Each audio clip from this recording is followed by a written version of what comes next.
अस्सलाम वालेकुम dear student. आज हमने 11th क्लास की जो केमिस्ट्री है इसका chapter number 5 state of matter. आज हमने इसकी एक्सरसाइज को डिस्कस करना है। तो एक्सरसाइज में पहला जो क्वेश्चन है वो मल्टीपल चॉइस क्वेश्चंस हैं, एमसीक्यूज हैं। तो इन चार ऑप्शंस में से जो सही ऑप्शन है उसको आपने ठीक का निशान लगाना होगा। हमारा पहला एमसीक्यूज ये है कि London dispersion forces are only forces present among the. तो ये सिर्फ सी ऑप्शन ठीक है, मॉलिक्यूल्स ऑफ सॉलिड आयोडीन। तो ये सॉलिड आयोडीन के मॉलिक्यूल्स के अंदर जो है वो लंदन डिस्पर्शन फोर्सेस मौजूद होंगी। तो पहले एमसीक्यूज का सी ऑप्शन ठीक है।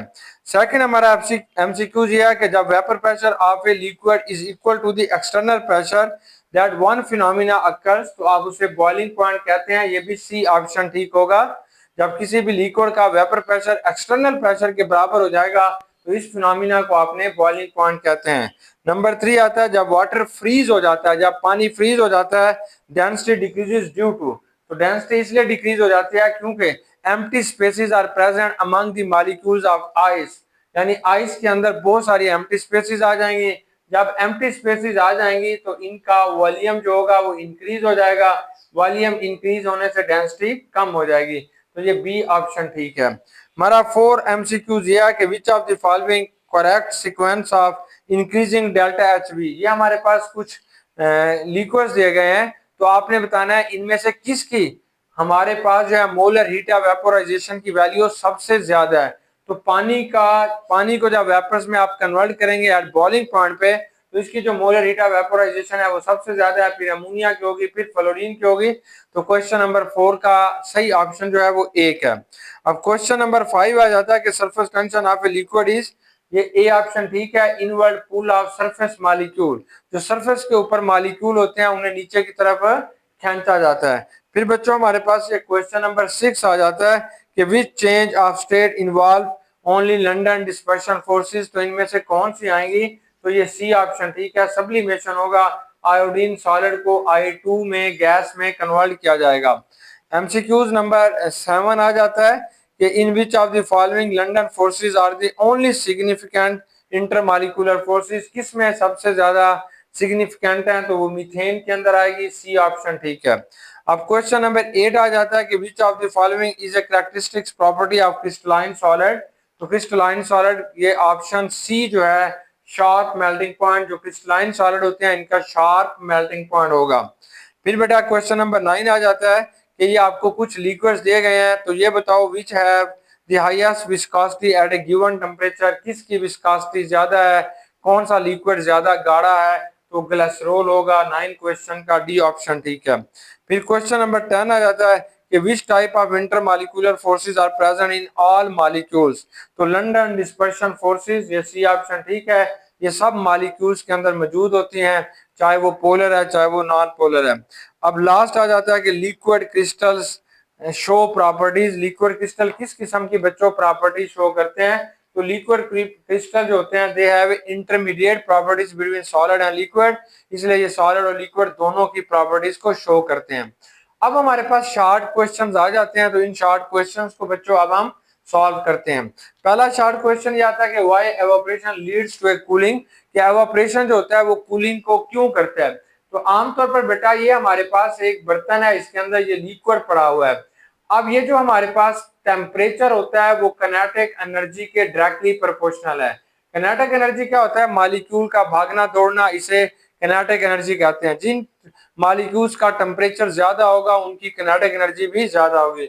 होता यह है कि जिन मॉलिक्यूल्स की बच्चों काइनेटिक एनर्जी ज्यादा है, जिनका टेम्परेचर ज्यादा है, वो लिक्विड की सतह को छोड़ के चले जाते हैं। फॉर एग्जाम्पल इन मॉलिक्यूल्स का टेम्परेचर 20 डिग्री सेंटीग्रेड है, ये यहाँ से उड़ के चले जाएंगे।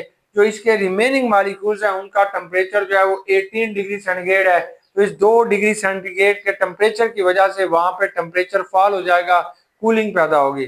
सिमिलरली ये जो सराउंडिंग है वहां पे टेम्परेचर ज्यादा है, तो वहां से हीट जो होती है वो इस कंटेनर के अंदर दाखिल होगी और वहां पे भी टेम्परेचर फॉल हो जाएगा और यहाँ पे भी हमें कूलिंग सेंस आएगा, इसलिए यहाँ पे कूलिंग पैदा होती है।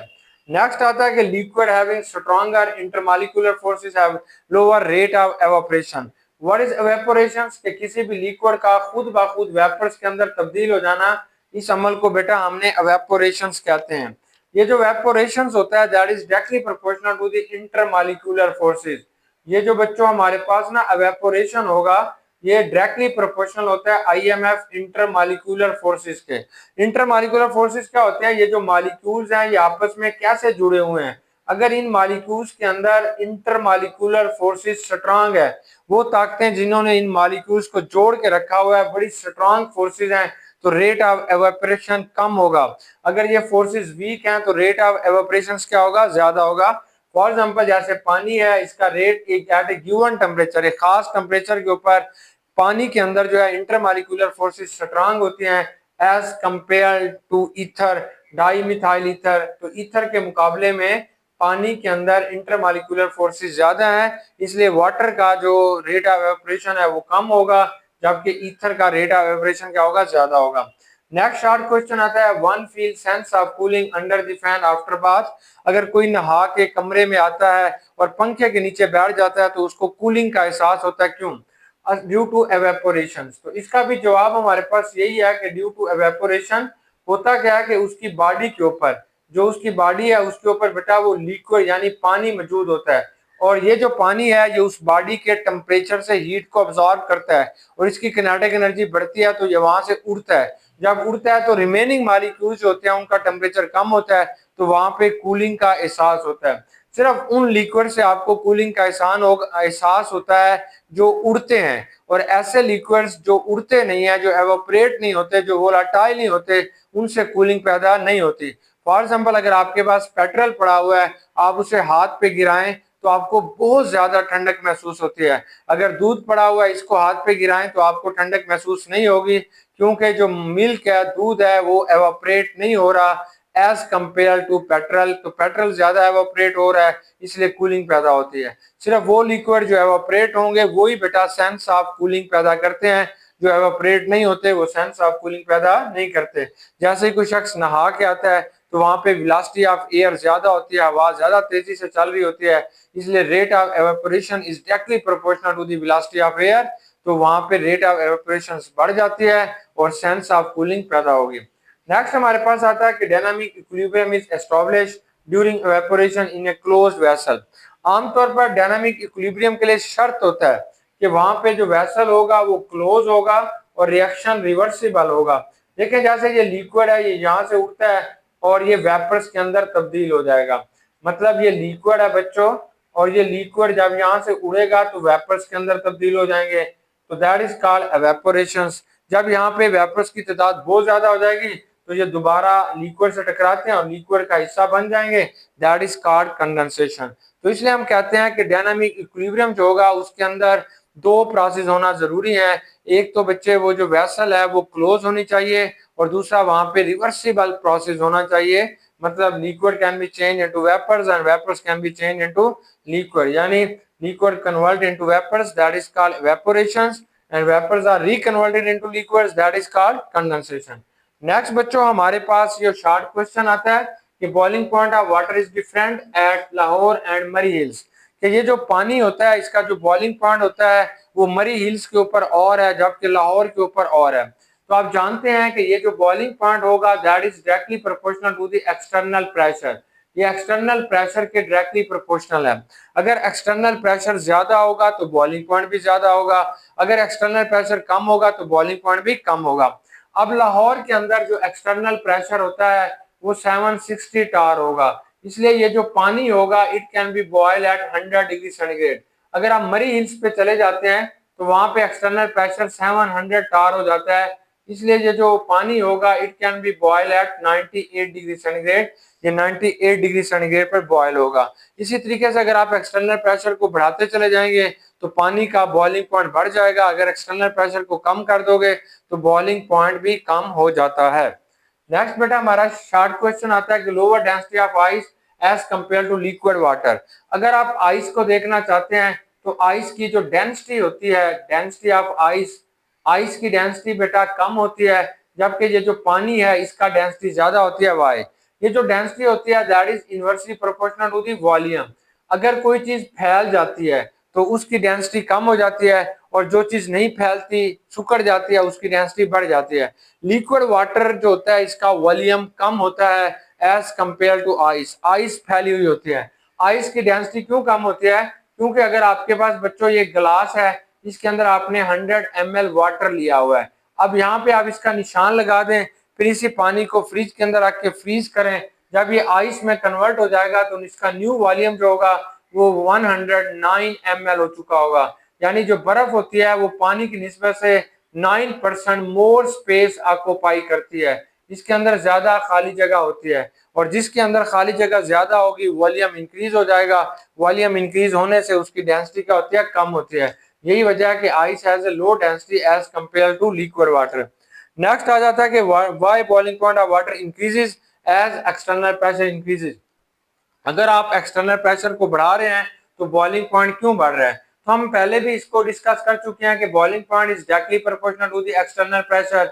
अगर एक्सटर्नल प्रेशर बेटा 700 टार है तो पानी का जो बॉइलिंग पॉइंट है वो 98 डिग्री सेंटीग्रेड है। अगर एक्सटर्नल प्रेशर 760 टार है, पानी का जो बॉइलिंग पॉइंट है वो 100 डिग्री सेंटीग्रेड है। अगर एक्सटर्नल प्रेशर आपने 1489 टार कर दें तो पानी का बॉइलिंग पॉइंट 120 डिग्री सेंटीग्रेड हो जाएगा, 120 डिग्री सेंटीग्रेड हो जाएगा। मतलब यह है कि अगर एक्सटर्नल प्रेशर बढ़ता चला जाएगा तो बॉइलिंग पॉइंट भी इंक्रीज होता जा रहा है। अगर एक्सटर्नल प्रेशर कम हो रहा है तो बॉइलिंग पॉइंट भी कम हो रहा है।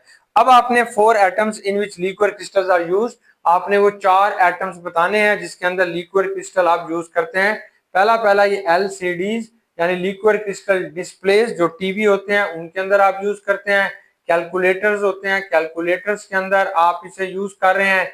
इसके अलावा मोबाइल स्क्रीन के अंदर ये यूज हो रहे हैं, और इसके अलावा ओसेलोग्राफी के अंदर इसे यूज कर रहे हैं, और मुख्तलिफ किस्म की और टेक्निक्स डायग्नोसिस ऑफ डिजीजेज उसके अंदर यूज कर रहे हैं, थर्मामीटर्स के अंदर यूज कर रहे हैं, पोटेंशियल फेलियर वाले सर्किट के अंदर आप इसे यूज कर रहे हैं। मुख्तलिफ एटम्स के अंदर जो है वो आपने लिक्विड क्रिस्टल को यूज कर रहे हैं। अब differentiate between crystalline solid and amorphous solid. Crystalline solid वो होते हैं जिसके अंदर एटम में खास तरतीब के साथ लगे होते हैं, यानी दो solids in which atoms have a regular 3 dimensional arrangement is called crystalline solid. ये क्रिस्टलाइन सॉलिड होगा। अगर बेटा एटम्स हैव ए इर्रेगुलर या non repeated non order arrangement of atoms, that is known as a amorphous solid. तो amorphous solid वो होते हैं जिसमें एटम जो होते हैं वो कोई खास तरतीब के साथ नहीं लगे हुए होते हैं। फिर हमें बताया गया ये प्रोपानोन, प्रोपानोल, ब्यूटेन, बताएं इसके अंदर से सबसे ज्यादा बॉइलिंग पॉइंट किसका होगा? ये बेटा ये प्रोपानोन होता है, CH3CO, इसे हम एसीटोन भी कहते हैं। इसके अंदर जो फोर्सेस पाई जाते हैं वो परमानेंट डाइपोल होती है। फिर आपके पास प्रोपानोल होगा, तो प्रोपानोल के अंदर बच्चों जो फोर्सेस पाई जाती हैं वो हाइड्रोजन बॉन्डिंग होती है। और लास्ट में बेटा जो हमारे पास आता है उसे आप ब्यूटेन कहते हैं, और ब्यूटेन के अंदर जो फोर्सेस पाई जाती हैं वो लंदन डिस्पर्शन फोर्सेस होते हैं, यानी instantaneous dipole, induced dipole forces पाई जाते हैं। तो सबसे कम बॉइलिंग पॉइंट जो होगा वो ब्यूटेन का होगा, सबसे कम होगा। इससे ज्यादा प्रोपानोन का होगा। फिर सबसे ज्यादा जो हमारे पास बॉइलिंग पॉइंट होगा वो प्रोपानोल का होगा। प्रोपानोल जो होती है वो अल्कोहल है, because it contain hydrogen bonding, तो प्रोपानोल का बॉइलिंग पॉइंट सबसे ज्यादा होगा। लास्ट क्वेश्चन आता है, ये कुछ हमारे पास ये ऐसी शॉर्ट क्वेश्चन आपको दिया जाएगा, MCQs भी दिया जाएगा कि ये कुछ मॉलिक्यूल्स आपको दिए जा रहे हैं, बताओ इनके अंदर कौन सी इंटरमॉलिक्यूलर फोर्सेस हैं। तो देखें ये जो अमोनिया होती है इट कंटेन हाइड्रोजन बॉन्डिंग, इस अमोनिया के अंदर हाइड्रोजन बॉन्डिंग पाई जाती है।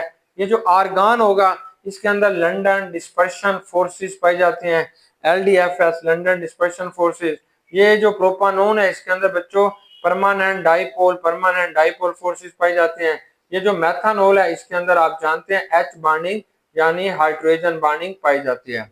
तो ये कुछ शॉर्ट क्वेश्चंस थे जो इस चैप्टर के अंदर दिए गए हैं, इन्हें हमने तफसील के साथ डिस्कस कर लिया, आपके फाइनल एग्जाम के अंदर भी आएंगे। शुक्रिया, इंशाल्लाह मिलते हैं फिर नेक्स्ट वीडियो के साथ। अल्लाह हाफिज।